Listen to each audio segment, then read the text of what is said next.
প্ৰিয় দৰ্শক, আমি ঐতিহাসিক বৰপেটা নগৰীলৈ যাবলৈ ওলাইছোঁ আৰু আমি সকলোৱে জানো বৰপেটা নগৰীলৈ যাওঁতে আমি অসমৰ এটি বিখ্যাত মন্দিৰক দৰ্শন কৰি যাবলৈ পাওঁ। সেইটো হৈছে হাজোৰ হয়গ্ৰীৱ মাধৱ মন্দিৰ। আহক আমি মন্দিৰত সোমাই ভগৱানৰ আশীষ লৈ লওঁ।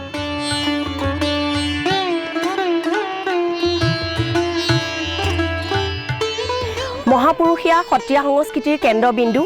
বৰপেটা। মহাপুৰুষ মাধৱদেৱৰ দিনৰ পৰাই বৰপেটাৰ কীৰ্তন ঘৰত মিঠাতেলৰ এগছি অক্ষৰবন্তি জ্বলি আছে। মহাপুৰুষ শ্ৰীমন্ত শংকৰদেৱ আৰু মাধৱদেৱৰ দিনৰ পৰাই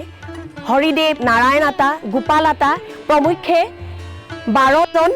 আতৈ এই মিলনভূমি বৰপেটা ধাম।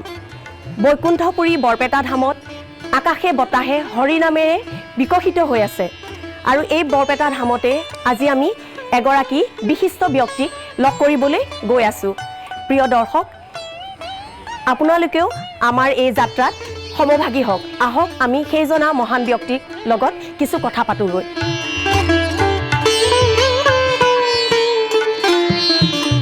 প্ৰিয় দৰ্শক, আমি যিগৰাকী বিশিষ্ট ব্যক্তিক লগ কৰিবলৈ বৰপেটা ধামলৈ গতি কৰিছিলোঁ, আমি আজি তেখেতৰ গৃহত আহি উপস্থিত হৈছোঁহি। এইগৰাকী বিশিষ্ট ব্যক্তিয়ে অসমীয়া ভাষা সাহিত্যলৈ এক বহুমূলীয়া অৱদান আগবঢ়াইছে। আহক আমি এইগৰাকী বিশিষ্ট ব্যক্তিৰ লগত কিছু কথা পাতোঁ, তেখেতৰ মনৰ কথা জানিবলৈ চেষ্টা কৰোঁ।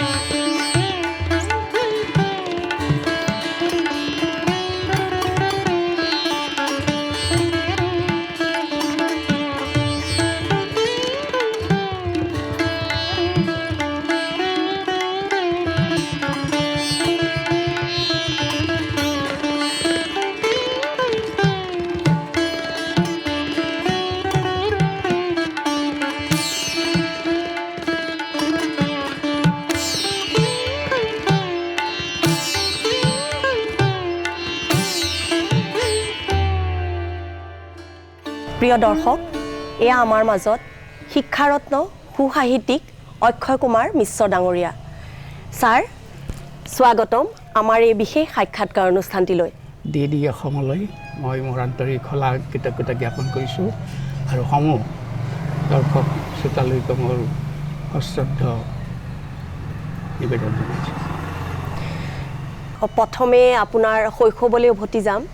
আপোনাৰ জন্মস্থান, আপোনাৰ আই বোপাই, আপোনাৰ কোন চনত জন্ম হৈছিলে অকণমান আমাৰ দৰ্শকক জনাওক আৰু আপোনাৰ ঘৰখন কেনেকুৱা পৰিৱেশ আছিলে, আপোনাৰ পৰম্পৰাৰ বিষয়ে অকণমান আমাৰ দৰ্শকসকলক জনাই দিয়ক। মোৰ জন্ম হৈছিলে সত্ৰীয়া সংগীত সংস্কৃতিৰ কৃষ্ণ সংস্কৃতিৰ পীঠস্থান বৰপেটা বৰধামত 1944 চনৰ 8 মাৰ্চ তাৰিখে। এই সময়ত দৌল চলি আছিল, দৌল পূৰ্ণিমাৰ। গতিকে মই ভাগ্যৱান হিচাপে যে দৌলৰ সময়ত মোৰ জন্ম বৰপেটাৰ নিচিনা এখন ধামত। বৰপেটা সত্ৰই নহয়, কেৱল বৰপেটা এখন ধাম, অসমৰ কাশীপুৰী দ্বাৰকা মথুৰাপুৰী অসমৰ বৰপেটা ধাম বুলি কৈছে। গতিকে তেনেকুৱা ধামত মই ভাগ্যৱান বুলি ভাবোঁ। আৰু তদুপৰি মোৰ ঘৰৰ এটা পৰিৱেশ বিশেষ যে সংগীত সংস্কৃতিৰ লগত জড়িত এটা সুন্দৰ পৰিৱেশ। আৰু আমাৰ উপৰিপুৰুষ আছিল ৰাম গুৰু। তেওঁ আছিল শ্ৰীমন্ত শংকৰদেৱৰ সহপাঠী বন্ধু, কিন্তু তেওঁ শংকৰদেৱত কৰি 5 বছৰ ডাঙৰ আছিল। তেওঁৰ জন্ম হৈছিল 1444 চনত আৰু মহাপুৰুষ শ্ৰীমন্ত শংকৰদেৱৰ জন্ম হৈছিল 1449 চনত। গতিকে 5 বছৰ ডাঙৰ, কিন্তু সহপাঠী বন্ধু আৰু একান্ত সহযোগী আছিল। খুব তেনেকুৱা বংশত জন্ম। আৰু মোৰ ককা দেউতা পণ্ডিত নাৰায়ণদেৱ মিশ্ৰ, তেওঁ কেৱল অসমতেই পণ্ডিত হিচাপে সুখ্যাত নহয়, তেওঁ অসমৰ বাহিৰতো তেওঁৰ কাশী আৰু কাশীধাম আৰু কলকাতা এইবিলাকতো, পুৰী এইবিলাকত তেওঁৰ খ্যাতি সেইমতে বিয়পি পৰিছিল। আৰু তেওঁৰে তৃতীয় পুত্ৰ মোৰ পিতা হৰে কৃষ্ণ মিশ্ৰ, তেওঁৰ পিতৃ তেওঁ বৰপেটা বিদ্যাপীঠৰ প্ৰধান শিক্ষক হিচাপে অৱসৰ লৈছিল। প্ৰসন্নলাল চৌধুৰী বিদ্ৰোহী কবি নীলাম্বৰৰ প্ৰখ্যাত নাট্যকাৰ, তেওঁ আছিল প্ৰধান শিক্ষক। আৰু তাৰপিছত মোৰ পিতা হৰিকৃষ্ণ মিশ্ৰ আছিল, তেওঁ প্ৰধান শিক্ষক, তাৰ পৰা অৱসৰ লৈছিল। যিয়ে নহওক মোৰ মাতৃ যামিনী দেৱী, আৰু তেওঁ পাটাচেকুচি এজন বৰ বিখ্যাত লোক আছিল, সাহিত্যিক, শিক্ষক, শিক্ষাবিদ, ৰঘুনাথ দেৱচৌধুৰীৰ মানৱ সভ্যতা, প্ৰকৃতি দৰ্পণ এনেকুৱা কিতাপ তেওঁ ৰচনা কৰিছিল, বহুতো ৰচনা কৰিছিল। তেওঁৰ ভগ্নী যামিনী দেৱী। গতিকে আচলতে সাহিত্যৰ এটা পৰিৱেশ মই বা পৰম্পৰা এটা তেজ পাইছোঁ, পাইছোঁ মামাহঁতৰ পৰা, ঘৰৰ পৰা। আৰু মই বিবাহ কৰিছোঁ 1982 চনত কটৰা সত্ৰ নলবাৰীৰ, তাৰে সত্ৰৰ গোসাঁই পৰিয়ালৰ ছোৱালী কমলা গোস্বামী, এতিয়া মিশ্ৰ। হয় ছাৰ, সৰুতে আপুনি এটা পৰিৱেশ পাইছিলে, আপুনি শিক্ষাৰ পৰিৱেশ এটা পাইছিলে। শিক্ষাৰ পৰিৱেশ, আচলতে আটাইকেইজনেই শিক্ষক। মোৰ ক'লোঁ নহয়, মোৰ পিতা শিক্ষক, জেঠা চন্দ্ৰকান্ত মিশ্ৰ, তেওঁ তাৰপিছত বৰপেটা সত্ৰাধিকাৰ মানে বুঢ়া সত্ৰীয়াও হৈছিল। তাৰপিছত গংগাধৰ মিশ্ৰ, খুব ভাল বাদ্য বিশাৰদ, বিভিন্ন বাদ্য তেওঁ বজাইছিল। অসমৰ এজন অতি বিদগ্ধ বিচক্ষণ মানে বাদ্য শিল্পী, বাদ্যযন্ত্ৰী শিল্পী, গতিকে সংগীতজ্ঞ শিল্পী তেওঁ। তাৰপিছত ভৱকৃষ্ণ মিশ্ৰ যোৰহাট জে.বি. কলেজৰ অধ্যক্ষ হিচাপে তেওঁ অৱসৰ কৰিছিল। তেওঁ চৰত বজাইছিল, বেলা বজাইছিল, বিভিন্ন গীত গাইছিল। আমাৰ সৰু সুৰা সত্যকৃষ্ণ মিশ্ৰ, তেওঁ বৰপেটা বিদ্যাপীঠৰ তেতিয়া হায়াৰ ছেকেণ্ডেৰী হৈছে, অধ্যক্ষ হিচাপে তেওঁ অৱসৰ লৈছিল। তেওঁ ভাল সংগীতজ্ঞ, শিল্পী পেঞ্চনাৰ, ভৱকৃষ্ণ শিল্পী পেঞ্চনাৰ, আৰু শিল্পী পেঞ্চনাৰ গংগা মিশ্ৰ তেওঁ শিল্পী পেঞ্চনাৰ আছিল। গতিকে এই আৰু আটাইকেইজনেই শিক্ষক আছিল। আৰু জয়কৃষ্ণ মিশ্ৰ তেওঁ ডাঙৰ আছিল, তেওঁ 42 চনতে ঢুকায়। তেওঁ কটন কলেজৰ সংস্কৃতৰ অধ্যাপক আছিল, তেওঁ বৰ পণ্ডিত আছিল। গতিকে তেনেকুৱা এটা শিক্ষকৰ পৰিয়ালত মই জন্মগ্ৰহণ কৰিছোঁ, শিক্ষকৰ পৰিয়ালতে মই ডাঙৰ দীঘল হৈছোঁ। গতিকে শিক্ষকতাটো মোৰ তেজতে আছে, সেই কথাটো এইটোৱে কৈ থৈছে। আপুনি বৈকুণ্ঠপুৰী বৰপেটাত আপোনাৰ জন্ম হৈছিলে। এই বৰপেটা ধামৰ আপুনি স্কুলতে, বিদ্যাপীঠত আপুনি পঢ়ি সেইখন বিদ্যালয়তে আপুনি শিক্ষকতা কৰিছিলে। এই অভিজ্ঞতাটোৰ বিষয়ে আমাৰ দৰ্শকসকলক কিছু জনাওক। তাৰমানে বৰপেটা বিদ্যাপীঠৰ পৰা 1962 চনত মই অংকত, গণিত বিষয়ত মই লেটাৰ মাৰ্ক লৈ প্ৰথম বিভাগত পাছ কৰিছিলোঁ। তাৰপিছত মাধৱ চৌধুৰী মহাবিদ্যালয়ত পঢ়িছিলোঁ, তাত প্ৰি ইউনিভাৰ্চিটিত লজিকত লেটাৰ পাই 63 চনত মই প্ৰি ইউনিভাৰ্চিটি পাছ কৰিছিলোঁ মাধৱ চৌধুৰী মহাবিদ্যালয়ৰ পৰা। তাৰপিছত 1966 চনত সেই মাধৱ চৌধুৰী মহাবিদ্যালয়ৰ পৰাই ডিষ্টিংশ্যন লৈ মই BA পাছ কৰিছিলোঁ। তাৰপিছত মই ইংৰাজীত MA পঢ়িছিলোঁ গুৱাহাটী ইউনিভাৰ্চিটিত, কিন্তু মোৰ তেতিয়া এটা নাৰ্ভাছ ডেবিলিটি বুলি কয়, তেনেকুৱা এটা অসুখ হৈছিল। গতিকে মই পঢ়াটো কমপ্লিট নহ'ল, MA পাছ কৰা নহ'ল। MA 1 বছৰ পঢ়িছিলোঁ, পঢ়ি ইংৰাজী সাহিত্যত পঢ়ি মই তাৰপিছত বৰপেটা বিদ্যাপীঠত শিক্ষকতা কৰিছিলোঁ। কিন্তু তাৰ আগতে 1969 চনত সেই সময়ত মানে আমাৰ এখন সংস্কৃত টোল আছিল ঘৰৰ কাষতে, তাতে মই গ্ৰেজুৱেট টিচাৰ হিচাপে শিক্ষকতা কৰিছিলোঁ। ছাৰ, এই গ্ৰেজুৱেট টিচাৰ বুলি কৈছে যে এই বিষয়ে অকণমান কওকচোন। সংস্কৃত টোলত আপুনি কি পঢ়াইছিলে? সংস্কৃত পঢ়াইছিলে? নাই, সংস্কৃত পঢ়াব নালাগে, এই যে গ্ৰেজুৱেট টিচাৰ আগতে নাছিল, সেইবাৰেই প্ৰথম আছিল। যে অন্য সংস্কৃত অধ্যাপক দুজন আছিল, তেওঁলোকে সংস্কৃত শিকায় আৰু মই ইংৰাজী শিকাব লাগে, সংস্কৃত শিকাব নালাগে মই। গতিকে ইংৰাজী শিকাইছিলোঁ। তাৰপিছত মই 71 চনত বৰপেটা বিদ্যাপীঠ, যিখন স্কুলত মই পঢ়িছিলোঁ সেইখন স্কুলতে মই শিক্ষকতা কৰিছিলোঁ 1971 চনৰ পৰা 2007লৈকে। 7ত মই অৱসৰ লৈছিলোঁ। আৰু মাজতে 72 চনৰ পৰা 77 চনলৈকে মই নৈশ বিদ্যালয়ত মই শিক্ষকতা কৰিছিলোঁ। সেইটো মানে অবৈতনিকভাৱে সন্ধিয়া পৰত, আৰু তাত নানা ৰকমৰ কাম কাজ কৰি দিনটোত কাম কৰে, বিভিন্ন বিষয়ত কাম কৰে আৰু কৰ্মজীৱী, আৰু সেইটো এটা বেলেগ অভিজ্ঞতা। আৰু বৰপেটা বিদ্যাপীঠত শিক্ষক হিচাপে মই সেই 71 চনৰ পৰা 2007লৈকে। হয় ছাৰ, বৰপেটাৰ আপোনাৰ সাহিত্য সভাৰ লগত আপুনি বৰপেটাৰ সাহিত্য সভাৰ লগত আপুনি জড়িত আছিলে, আপুনি সম্পাদক আছিলে বহু বছৰ। এই অভিজ্ঞতাৰ বিষয়ে কিছু আমাৰ দৰ্শকসকলক জনাওক। আচলতে মই সাহিত্যৰ সেৱা কৰিছিলোঁ আৰু সাহিত্য সভাৰ প্ৰতিও এটা মোৰ আকৰ্ষণ এটা আছিল। বিশেষকৈ শ্ৰীৰামচন্দ্ৰ দাস, তেওঁ লোকসাহিত্য বিষয়ত, অৰ্জুন চন্দ্ৰ দাস আটা সাহিত্যিক নামে জনাজাত, তেওঁলোকৰ প্ৰেৰণা, নৰেন পাটগিৰি বুলি আছিল, তেওঁলোকৰ প্ৰেৰণাতে মই বৰপেটা সাহিত্য সভাৰ লগত যুক্ত হৈছিলোঁ। আৰু তেতিয়া 67 চনমানৰ পৰাই। তাৰপিছত মই 71 চনত বৰপেটা সাহিত্য সভাৰ সম্পাদক হৈছিলোঁ আৰু 71 চনৰ পৰা মাজতে এক বছৰ নাছিলোঁ মানে হেৰি 79 চনলৈকে মই বৰপেটা সাহিত্য সভাৰ সম্পাদক আছিলোঁ তাৰপিছত বৰপেটা সাহিত্য সভাৰ মই সভাপতি হৈছিলোঁ দুটা টাৰ্মৰ কাৰণে আৰু তাৰপিছত বৰপেটা জিলা সাহিত্য সভাৰ মই প্ৰকাশন সচিব আছিলোঁ বহু বছৰ ধৰি 7-8 বছৰ ধৰি প্ৰকাশন সচিব আছিলোঁ তাৰপিছত বৰপেটা জিলা সাহিত্য সভাৰ সভাপতি হৈছিলোঁ 2000ৰ পৰা 2002 চনলৈকে জিলা সাহিত্য সভা আৰু সেই সূত্ৰে অসম সাহিত্য সভাৰ কাৰ্যনিৰ্বাহক সদস্য আছিলোঁ আৰু সেই 2000 চনৰ পৰা 2002 চনলৈকে হোমেন বৰগোহাঁই আছিল সভাপতি গতিকে মোৰ সেইটো এটা সৌভাগ্য যে হোমেন বৰগোহাঁই যি সময়ত সভাপতি আৰু বসন্ত গোস্বামী আছিল তেওঁ বসন্ত কুমাৰ গোস্বামী তেওঁ আছিল সম্পাদক তেতিয়া মই অসম সাহিত্য সভাৰ লগত জড়িত হৈছিলোঁ আৰু কাৰ্যনিৰ্বাহক সদস্য হিচাপে মই কাৰ্যনিৰ্বাহ কৰিছিলোঁ এনেকুৱা অভিজ্ঞতা আছিল ছাৰ এতিয়া আমি এটা অন্য পৰ্যায়লৈ আহোঁ আপুনি আমাৰ জনপ্ৰিয় কাকত বহুকেইখন জনপ্ৰিয় কাকত আমাৰ অসম দৈনিক জনমভূমি অগ্ৰদূত এই পেপাৰসমূহৰ আপুনি সাংবাদিকতা কৰিছে আপুনি সাংবাদিকৰ নিচিনা এটা কঠোৰ কামত আপুনি জড়িত হৈ আছিলে এই কষ্টকৰ যাত্ৰাটোৰ বিষয়ে অকণমান কওক ৰত্ন ওজা আছিল বৰপেটাৰে সন্তান হয় হয় তেওঁ ক'লে যে মালিগাঁৱৰ পৰা এখন কাকত ওলাব নিউজ ষ্টাৰ বুলি নিউজ ষ্টাৰ তুমি বৰপেটাৰ সংবাদদাতা হিচাপে হেৰি কৰিব লাগে গতিকে মই তাৰমানে কি পদ্মপৰ্কটিৰ এখন কিতাপ পঢ়িছিলোঁ মনৰ খবৰ বিচাৰি সেইখনত এটা সাংবাদিকৰ চৰিত্ৰ আছিল মোৰ তেতিয়াই মানে এটা হেৰি আছিল কি যে এটা সাংবাদিক হিচাপে এটা হেৰি কৰিব পাৰিলে মই ভাল পাওঁ গতিকে ৰত্ন ওজাই যেতিয়া অফাৰটো দিলে যে মই ভাল পালোঁ আৰু সেই নিউজ ষ্টাৰত মই 1982 চনৰ পৰা 89 চনলৈকে বৰপেটাস্থ সাংবাদিক হিচাপে সেৱা কৰিছিলোঁ তাৰপিছত 89 চনৰ পৰা 94 চনলৈকে দৈনিক অসমৰ বৰপেটাস্থ সাংবাদিক হিচাপে মই সেৱা কৰিছিলোঁ আৰু তেতিয়া সাংবাদিকতাৰ লগতে সংবাদ সাহিত্যৰ লগতো সংবাদ সাহিত্য হিচাপেও মই কিছু সেইবিলাকৰ লগত এনেইতো সাহিত্য লেখাৰ মেলা ক্ষেত্ৰত মোৰ আগতেই আৰম্ভ হৈছিল যিয়ে নহওক এইটো এটা কেতিয়াৰ পৰা ছাৰ আপুনি লিখিব আৰম্ভ কৰিছে মানে সাহিত্যিক হিচাপে আপুনি তাৰ আগতে কৈ লওঁ যে মই তাৰমানে কি লোকেল চেনেল যিটো এটা আমাৰ কেবল সেইটোত মই আমাৰ এটা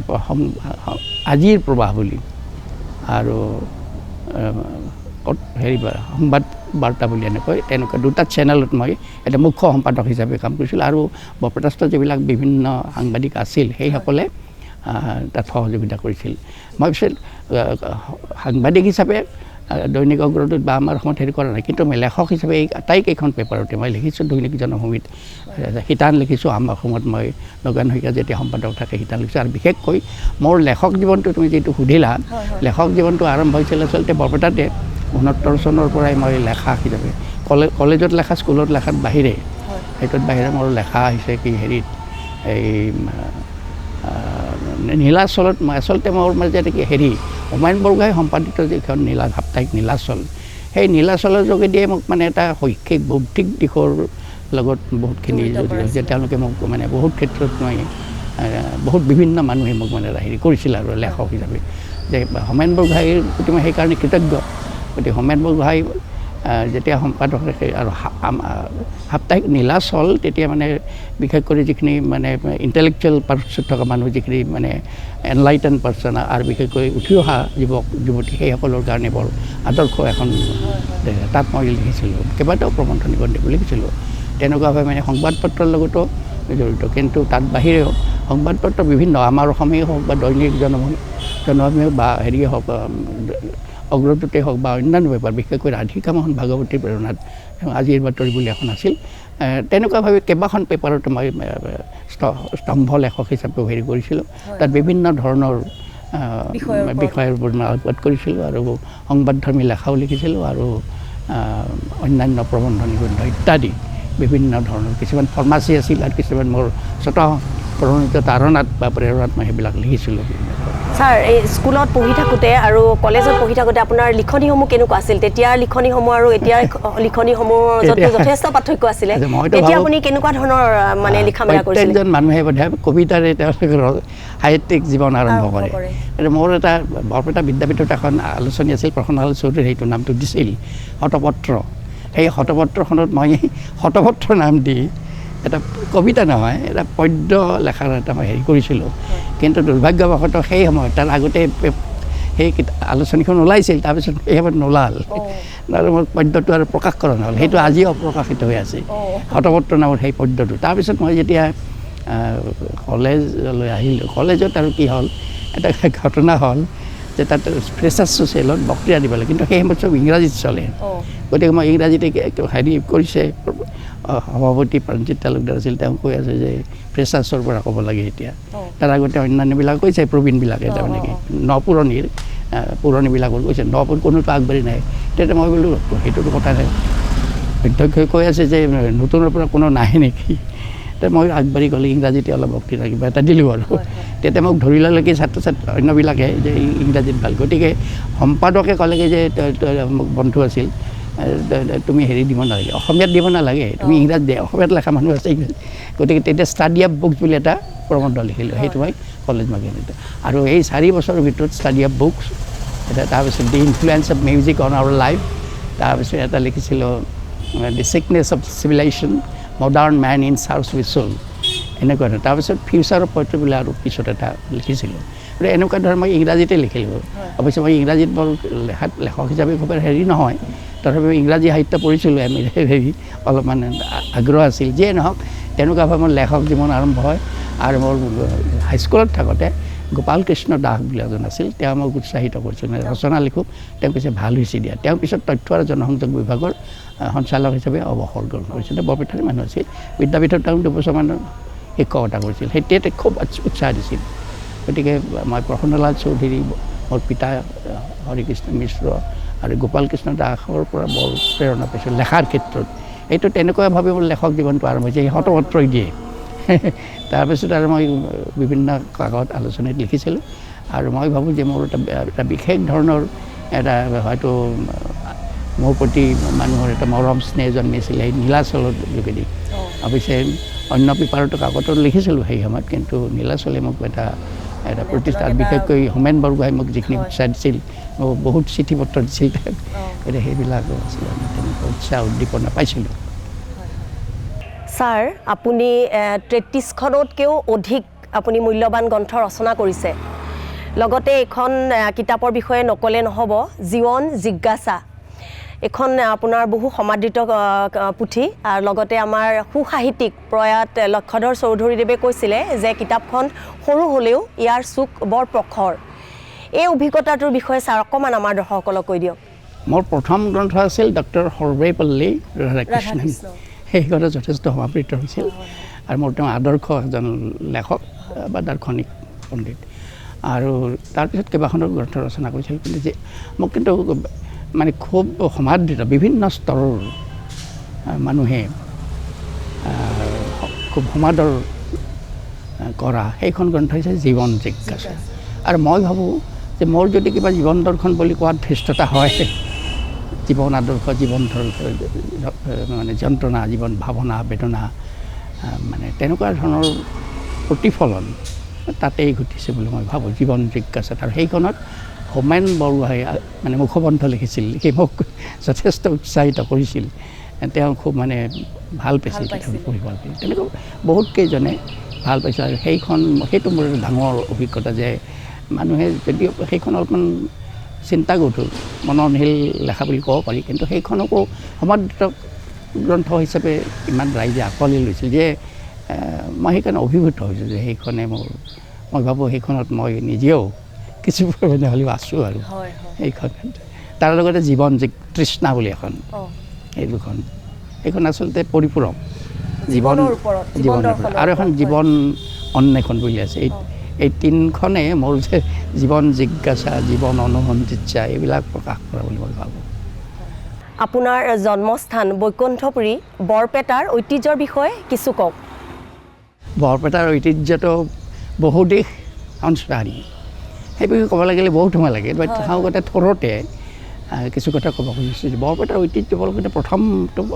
অৱধাৰিতভাৱে আহি পৰে সাংস্কৃতিক যিটো ঐতিহ্য গুৰু দুজনাৰ আৰু অন্যান্য আটাপুৰুষসকলৰ বা 4জনা গুৰুৱে বুলি ক'ব পাৰি ইয়াত পাটবাউসীত শ্ৰীমন্ত শংকৰদেৱ শ্ৰী শ্ৰী মাধৱদেৱ শ্ৰী শ্ৰী দামোদৰদেৱ হৰিদেৱ এইবিলাকৰ মিলন ক্ষেত্ৰ এইটো এনেকুৱা গতিকে সেইখন ঐতিহ্যপূৰ্ণ বৰপেটাৰ সাংস্কৃতিক ঐতিহ্যৰ কথা ক'বই নালাগে সত্ৰীয়া সংগীত সংস্কৃতিৰ মানে প্ৰাণকেন্দ্ৰ বৰপেটা কিন্তু বৰপেটাত ত্ৰিবেণী সংগম হৈছে সত্ৰীয়া সংগীত সংস্কৃতিৰ লগতে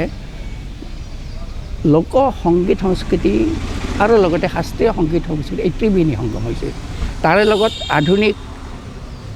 যিটো গীতিক সাহিত্য আধুনিক গীতৰ সেইটো পৰম্পৰাৰ যোগ হৈছে এইটো এটা এতিয়া বিহু আহিছে আগতে বিহু তেনেকুৱা নাছিল আজিকালি বিহু আহিছে গতিকে বহুধা বিভক্ত সাংস্কৃতিক ঐতিহ্য গতিকে এটা কথা মই মাত্ৰ এটা উদাহৰণ দিব খুজিছোঁ যে পৃথিৱীত এনেকুৱা ক'তো হোৱা নাই গান বাদ্য দি গীৰ্জাঘৰ মন্দিৰ মছজিদ এইবিলাক হৈছে কিন্তু নাটকেৰে অভিনয়েৰে মানে কোনো নামঘৰ বা হেৰি বা অন্যান্য মঠ মন্দিৰ এইবিলাক মানে হেৰি হোৱাৰ উদাহৰণ নাই বৰপেটাত কটোৰা খেলোৱা ভাওনাৰে বৰপেটা সত্ৰৰ প্ৰতিষ্ঠা হৈছিল এইটো কেনেকুৱা মাধৱদেৱ মহাপুৰুষে সেই যে কটোৰা ভাওনাৰে এখন ভাওনা পিছে সাধাৰণ ভাওনা কৃষ্ণ ভক্তি কেন্দ্ৰিক ভাওনাৰে এইটো এটা বৰপেটা সত্ৰখন প্ৰতিষ্ঠা হৈছিল গতিকে তাৰ লগত ৰঙিয়াল গৃহ আৰু এই বৰপেটাতেই এই বৃন্দাবনী বস্ত্ৰ স্বয়ং মহাপুৰুষ শংকৰদেৱৰো নিৰ্দেশ তত্বাৱধান পৰিচালনাত সেইবিলাক হৈছিলে গতিকে য'ত মাতে মথুৰা ৰাসবুঢ়াত আগৰ গোপাল তাঁতী তেওঁ সৌহাৰ্দস্বৰূপে লৈ মাধৱদেৱৰ সহযোগিতাত এইখিনি হৈছিল গতিকে এই যে ঐতিহ্য তাত এই কেইটামান কথাৰ দ্বাৰা আমি বৰপেটাৰ যি মহান ঐতিহ্য আছে আমি সেইটো আমি গম পাব পাৰোঁ ঠিক তেনেকুৱা কিন্তু লগতে বৰপেটাৰ ঐতিহ্য বুলি কওঁতে আমি তাক পুৰুষ হৈ যাওঁ সপ্তম শতিকালৈ যাব লাগিব লেহিৰ তিৰি পঞ্চৰাগ বুজে বুলি কৈছে লেহিৰ তিৰি যে লেহি মানে সেই য'ত তাক পুৰুষৰ জন্ম হৈছিল এতিয়া আজিকালি মন্দিয়াৰ ওচৰতে সেই ঠাইখিনি গতিকে তাতে য'ত লেহি তিৰিয়ে পঞ্চৰাগ বুজে সেইখন ঠাই ৰাগ ৰাগিনী সম্পৰ্ক কেনেকৈ ঐতিহ্যমণ্ডিত এখন ঠাই আৰু তাতে আমাৰ লোকজীৱনৰ বেদ বুলি কোৱা হয় এইটো বেদবাণী বুলি কোৱা হয় ডাক পুৰুষৰ হাত ফা পুখুৰীৰ হাত শনাও লেহিৰ তিৰি পঞ্চৰাগ বুজে ভৈৰাৰ দামৰাই বিনা শিঙে যুঁজে গতিকে এইটো লেহিৰ তিৰি পঞ্চৰাগ বুজে ভৈৰাৰ দামৰাই বিনা শিঙে যুঁজে কিং নোহোৱাকৈ যুঁজে ইমান শক্তিমন্ত কিং নোহোৱাকৈ যুঁজে আছে যিয়ে নহওক এইবিলাক ঐতিহ্য পৰম্পৰাৰ ভিতৰত পৰে আৰু মই ক'লোৱে যে এই ব্যৱহাৰিক জীৱনৰ আমাৰ যিবিলাক সেই সময়ৰ কথা সেইবিলাক কথা মানে বৰ সুন্দৰকৈ লিপিবদ্ধ হৈ আছে আৰু ডাকৰ বাণী বুলি কওঁ এইটো বেদৰ বাণী বুলি কোৱা হয় বেদ বুলি কোৱা হয় ডাক পুৰুষৰণি সেই ঐতিহ্য আছে আৰু বৰপেটাৰ এটা ঐতিহ্য আছে ইয়াত অসমৰ প্ৰথমগৰাকী কবিয়ত্ৰী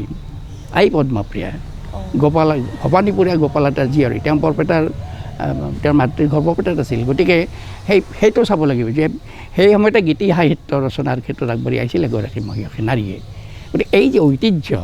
সাহিত্যিক ঐতিহ্যটো তেতিয়াৰ পৰা আছে তাৰপিছত এইটো আৰু শংকৰ মাধৱৰ কথা ক'বই নালাগে বা আটা পুৰুষসকল বা অন্যান্যসকলৰ কথা ক'বই নালাগে ভট্টদেৱে প্ৰথমতে বৰপেটা সত্ৰত তেওঁ ভাগৱত পাঠ কৰিছিল তাৰপিছত অৱশ্যে দামোদৰদেৱৰ ওচৰলৈকে পাতবাউসীয়ে লৈ যায় যিয়ে নহওক গতিকে এনেকুৱাভাৱে কথা ভাগৱত এই বৃহত্তৰ বৰপেটাতে ৰচনা হৈছিল পাতবাউসীত ৰচনা কৰা হৈছিল এনেকুৱা ধৰণৰ ঐতিহ্যৰ কথা আমি স্বীকাৰ কৰিব লাগিব আৰু তাৰ লগতে যিটো সাংগীতিক ঐতিহ্য সেই কথাটো ক'ব লাগিব যে ইয়াতে মই কৈছোঁ ইতিমধ্যে যে ইয়াতে তিনিটা ধাৰা শাস্ত্ৰীয় সংগীত সংস্কৃতি লোকসংগীত সংস্কৃতি আৰু সত্ৰীয়া সংগীত সংস্কৃতি আছে আধুনিক সংস্কৃতিৰ যোগ হৈছে গতিকে এই যে বৈঠকী এইটো অনন্য অনুষ্ঠান এটা বৈঠকী বিয়াৰ আগদিনা সেই বৈঠকী কৰে বিভিন্ন বিয়াৰ আগদিনা বা তাৰ আগদিনা বিয়াৰ শূন্যৰ দিনাও কৰে বা তাৰ আগদিনাও কৰে সুবিধা মতে সাধাৰণতে বিয়াৰ আগদিনাই কৰা হয় এইটো পৰম্পৰা আৰু সেইটো মানে অৱধাৰিতভাৱে আছিল আৰু যিসকলে পাৰে সকলে এতিয়া নাই এতিয়া তেনেকুৱা হঠাৎ কেতিয়াবা কোনোবাই চখত কৰে এটা এখন দুখন কিন্তু এনেই আৰু নমুনা হিচাপে দুই এখন তেনেকুৱা বৈঠকী হয় আৰু সেই বৈঠকীৰ যোগেদি বহুতৰ সাংগীতিক প্ৰতিভাটোৰ বিকাশ প্ৰকাশ হৈছিল আৰু বিভিন্ন যিবিলাক আমাৰ ওস্তাদ আছিল সেই সময়ত মই নাম নকওঁ বহুত সময় হ'ব যাব গতিকে যিবিলাক ওস্তাদ আছিল সকলোৱে সেই তাত বৈঠকীত যোগ হৈছিল আৰু শ্ৰোতামণ্ডলীয়ে সেই বৈঠকীৰ ৰস আচাৰ জীৱনৰ ৰস কেৱল সাংগীতিক ৰস নহয় তেওঁলোকে জীৱনৰ ৰস আছে দিনটো কাম বন কৰে আৰু সন্ধিয়া সেই বৈঠকীত ভাল বৈঠকী থাকিলে তাত বিভিন্ন যিবিলাক আমাৰ হেৰি আছিল সংগীতজ্ঞ শিল্পী আৰু বিশেষকৈ তেওঁলোকে শাস্ত্ৰীয় সংগীত বা ছেমি ক্লাছিকেল যিবিলাক ভজন সেইবিলাক তাত গাইছিল আৰু তাত অন্যান্য বাদ্যযন্ত্ৰ বা যিয়ে নহওক এনেকৈ কীৰ্তনবিলাক গাইছিল আৰু সেই মোৰ ডাঙৰ ডাঙৰ ওস্তাদবিলাক স্বৰ্গীয় ওস্তাদ হওক মনো ওস্তাদ হওক তাৰপিছত অন্যান্য যিবিলাক ওস্তাদ আছিল সেই ওস্তাদবিলাকে তাতে গৈছিল আমাৰ খুৰা গংগাধৰ মিশ্ৰ শুভকৃষ্ণ মিশ্ৰ সত্যকৃষ্ণ মিশ্ৰ তেওঁলোকে সেই বৈঠকীৰ পৰাই হেৰি হৈছে পুৰুষোত্তম দাসে কিন্তু এটা কথা সেইবাত কিছুমান বঙালী গীত চলিছিল পুৰুষোত্তম দাসে তেতিয়া কি কৰিলে তাৰমানে ভাল লাগে নাই যে বঙালী গীতেদি কিয় হেৰি হ'ব আমাৰ চৰ্চা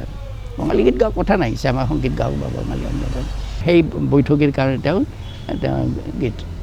ৰচনা কৰিছিল গতিকে আৰু অন্যান্যবিলাকেও ৰচনা কৰিছিল পাছত তাৰ আগতে বঙালী গানে চলিছিল গতিকে প্ৰসন্নলাল চৌধুৰী অম্বিকাগিৰি আছিল এইবিলাকেও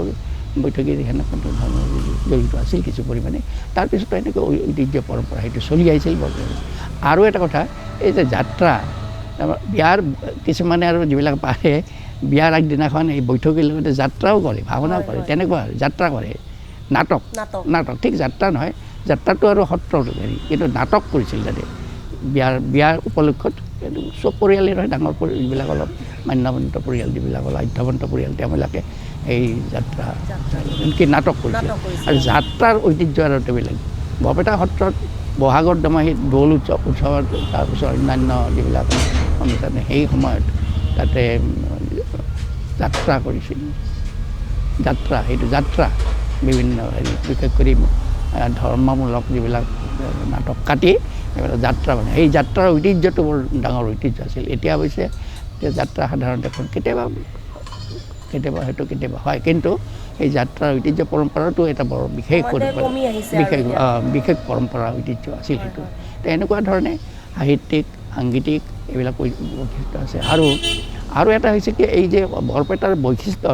বৰপেটাৰ যিটো ঐতিহ্য সেই ঐতিহ্যত কিন্তু এটা জ্ঞানৰ লগত বিজ্ঞান সাহিত্যৰ লগত সংগীত সংস্কৃতি এইবিলাকতো আছে মই ভাবোঁ যে এটা আৰু বিশেষ দিশ সেইটো হৈছে যে আমাৰ গুৰুপ্ৰসাদ দাস বৰপেটা সত্ৰৰ সন্তান সত্ৰৰ মাজতে তেওঁ ডাঙৰ দীঘল কিন্তু তেওঁৰ সেইমতে প্ৰযুক্তিবিদ্যা ঠিক বিজ্ঞান নহয় প্ৰযুক্তিবিদ্যাৰ প্ৰতি আকৰ্ষণ তেওঁ কলকাতালৈ গুচি গৈছিল অষ্টম মানলৈকে পঢ়িছিল ইয়াত কলকাতালৈকে গুচি গৈ তেওঁ ভেকুৱাম যিটো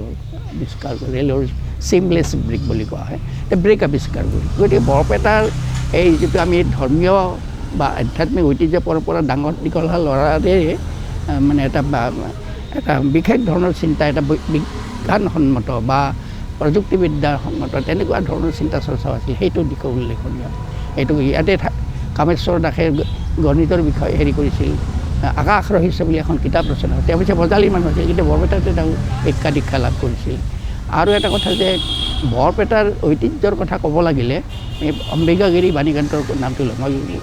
অম্বিকাগিৰি বাণীকান্তৰ গতানুগতিক কথাবিলাক সকলোৱে জানে কিন্তু দুটা কথা ক'ম এই বৰপেটাত থাকে ডাঙৰ দীঘল হোৱা অম্বিকাগিৰিয়ে কি কৰিছিল মানৱায়তন বুলি এটা কবিতা ৰচনা কৰিছিল যিটো ডক্টৰ হীৰেণ গোহাঁয়ে ইংৰাজীত অনুবাদ কৰিছিল সেই মানৱায়তন তেওঁ কি কৈছিল সেই সময়তে এইটো প্ৰায় 16 চনৰ 14-15 চনৰ কথা যে মানৱায়তন যে এই আমাৰ এই সংসাৰখনত থাকি ইয়াতে খা কামৰা কৰি কিয় থাকা আমাৰ এই জগতত এই মংগল গ্ৰহত যাব লাগে সেইটো আজি মংগল গ্ৰহৰ কথাত বাস্তৱায়িত হৈছে সেই সময়তো তেওঁ এই যিটো ভিছন এজন কবিৰ যিটো ভিছন সেইটো এটা আৰু তেওঁ এখন কিতাপ ৰচনা কৰিছিল মানে আগতে দীঘল প্ৰবন্ধ আছিল তাৰপিছত এখন কিতাপ আকাৰে হৈছে জগতৰ শেষ আদৰ্শ আৰু বিশ্ব শান্তি স্থাপনৰ পথ বাৰ্ট্ৰাণ্ড আছিলে যেতিয়া 1952 চনত এটা প্ৰবন্ধ লিখিছিল ৱৰ্ল্ড গভৰ্ণমেণ্ট অৰ এনিহিলেশ্যন গোটেই বিশ্বৰ কাৰণে এখন বিশ্ব ৰাষ্ট্ৰতন্ত্ৰ হওক নহ'লে মানুহ ধ্বংস হৈ যাব সেই কথাটো এই যে বিশ্বতন্ত্ৰৰ কথাটো অম্বিকাগিৰি তেতিয়া একেবাৰে যৌৱনকাল তেওঁ এই বৰপেটাত থাকে সেইখন ৰচনা কৰিছিল সেই এটা আৰু বাণীকান্ত কাকতিয়ে তেওঁ ইংৰাজী ফাৰ্ষ্ট ক্লাছ পাছ হৈছিল আগতে প্ৰথমবাৰ তেওঁ ফাৰ্ষ্ট ক্লাছ পোৱা নাছিল ছেকেণ্ড ক্লাছ পাছত ফাৰ্ষ্ট ক্লাছ পাছ কিন্তু এটা অতি ৰেয়াৰ কাম এটা সেইটো হৈছে কি যে বাণীকান্ত কাকত মই শৈক্ষিক ঐতিহ্যৰ কথাটো কৈছোঁ বাকী বহুত দিশ আছে সেইবিলাক ক'বলৈ সময় নাই বাণীকান্ত কাকতিয়ে তেওঁ আমাৰ বৰপেটাৰ যিখন হাইস্কুল আছিল চৰকাৰী হাইস্কুল তাতে তেওঁ পঢ়িছিল আৰু তেওঁ 100ৰ ভিতৰত 100 পাছ পাইছিল সংস্কৃতত দেওজনে ভুল লেখা ভুল তেতিয়া কালীমোহন গুপ্ত আছিল প্ৰধান শিক্ষক তেওঁ কৈছিল দেও আপুনি ভুল কৰিলে 100 নম্বৰ আছে 100ৰ ভিতৰত 105 পৃথিৱীৰ শৈক্ষিক ইতিহাসত এনেকুৱা কোনো নিদৰ্শন নাই যে যিটো নম্বৰ ধৰা থাকে তাতকৈ বেছি পাইছে এইটো এটা ৱৰ্ল্ড ৰেকৰ্ড এটা সেই এটা তাৰপিছত তেওঁ কটন কলেজত যেতিয়া পঢ়িছিল তেতিয়া শ্ৰীনাথ চক্ৰৱৰ্তী বুলি এজন সংস্কৃতৰ অধ্যাপক আছিল তেওঁ লিখিছিল Banikanta is a student I am a teacher there is no' difference between him and me Banikanta এজন ছাত্ৰ আৰু মই এজন শিক্ষক আমাৰ মাজত কোনো পাৰ্থক্য নাই আৰু সুজাতা বুলি মোৰ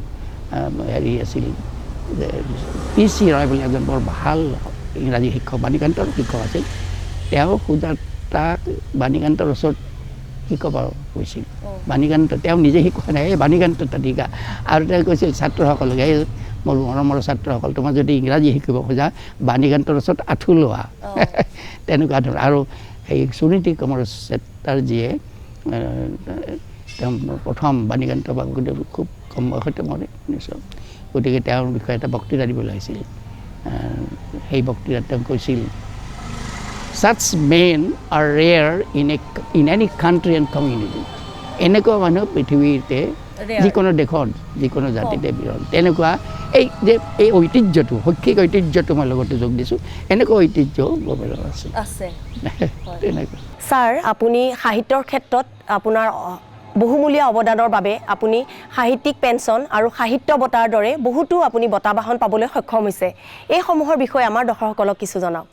মই বিভিন্ন অনুষ্ঠান প্ৰতিষ্ঠানৰ পৰা বিভিন্ন সময়ত বিভিন্ন বঁটা পাইছোঁ প্ৰায় 20টামান বঁটা পাইছোঁ আৰু প্ৰায় 55টামান অনুষ্ঠানে বিভিন্ন ধৰণে সম্বৰ্ধনা জনাইছে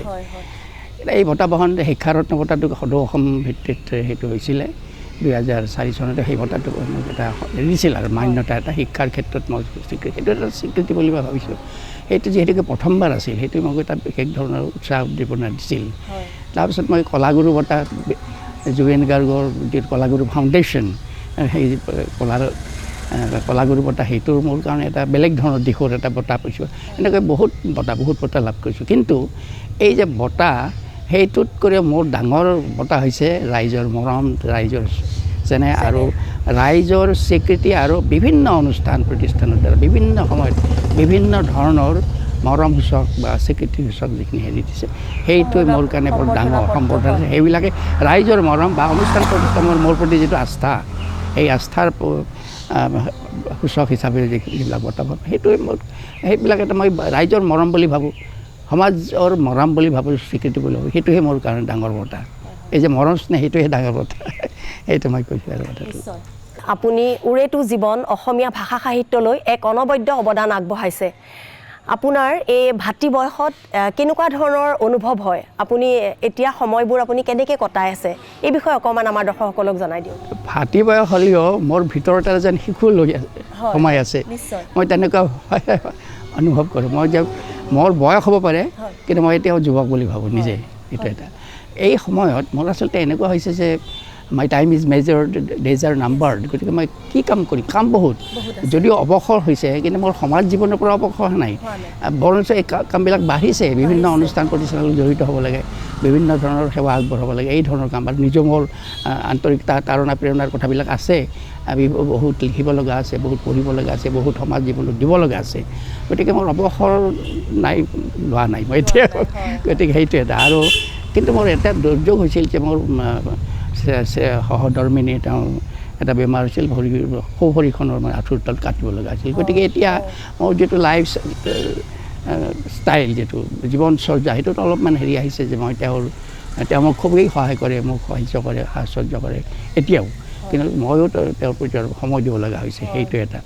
আৰু সমাজ জীৱনৰ কথাবিলাকতো আছেই বাকী অন্য শিক্ষাৰ ক্ষেত্ৰত সাংবাদিকতাৰ ক্ষেত্ৰত হওক বা বিশেষকৈ সাহিত্য চৰ্চাৰ ক্ষেত্ৰত বা সমাজ জীৱনৰ অন্যান্য দিশত মোৰ বহুত কৰণীয় আছে গতিকে মই ভাবোঁ মোৰ এতিয়াতো সময় নাই আচলতে সেইকাৰণে মই সময়খিনি কেনেকৈ কটাম সেইটো আচলতে সেইটোৱেই আমাৰ সভ্যতা সংস্কৃতিৰ হেৰিটো নিৰ্ণয় কৰে আমি কেনেকৈ কটাম অৱসৰ সময়খিনি কেনেকৈ কটাম গতিকে মই ভাবোঁ এইটো এটা মোৰ কাৰণে ডাঙৰ প্ৰত্যাহ্বান সেই প্ৰত্যাহ্বানটো মই গ্ৰহণ কৰিছোঁ যে সময় জুখি মাখি মই ব্যৱহাৰ কৰিবলৈ চেষ্টা কৰোঁ ভূপেন হাজৰিকাই কৈছে এটি এটিখন যেন মুকুতাৰ ধন এবাৰ গ'লে আৰু নাহে উভতি গতিকে সময়টোৰ কাৰণে বৰ বহুমূলীয়া মোৰ কাৰণে গতিকে মই এই অৱসৰ জীৱনতো মই এতিয়াও বিভিন্ন ৰকম ব্যস্ত হৈ আছোঁ যদিও মোৰ শাৰীৰিক স্বাস্থ্য অলপমান হেৰি কিন্তু তাৰ মাজত এইটো এটা life is nothing but struggle জীৱনটো এটা সংগ্ৰাম বুলি ভাবোঁ মোক যদি সোধা জীৱনৰ সংগ্ৰাম এতিয়া মই সংগ্ৰাম কৰিছোঁ মোৰ বেমাৰৰ বিৰুদ্ধে মোৰ প্ৰতিকূল অৱস্থা ব্যৱস্থাৰ বিৰুদ্ধে মোৰ যিটো সংগ্ৰাম এইবিলাক মই কৰি আছোঁ এতিয়াও গতিকে সেই জীৱনটোৰ যিটো প্ৰত্যাহ্বান জীৱন কিন্তু এটা কথা জীৱন বৰ অনুপম নিৰ্মল প্ৰভা বাইদেৱে কৈছিল জীৱন বৰ অনুপম মৰণ বিজয়ী সাধনা প্ৰিয় দৰ্শক এইগৰাকী চিন্তাশীল অধ্যয়নশীল সুসাহিত্যিকৰ লগত আচলতে কথা পাতি থাকিব মন গৈছে আমি সময়ৰ কথাও ভাবিব লাগিব ছাৰ আপুনি আপোনাৰ বহুমূলীয়া সময় আমাক দিলে তাৰ বাবে আপোনাক অশেষ ধন্যবাদ জনাইছোঁ লগতে ভগৱানৰ ওচৰত প্ৰাৰ্থনা জনাইছোঁ আপুনি সুস্বাস্থ্যৰ অধিকাৰী হওক আৰু আমাৰ DD অসমৰ ফালৰ পৰা আপোনাক আকৌ এবাৰ ধন্যবাদ জনাই আজিৰ এই কথোপকথন ইয়াতে সমাপ্ত কৰিছোঁ ছাৰ ধন্যবাদ প্ৰণাম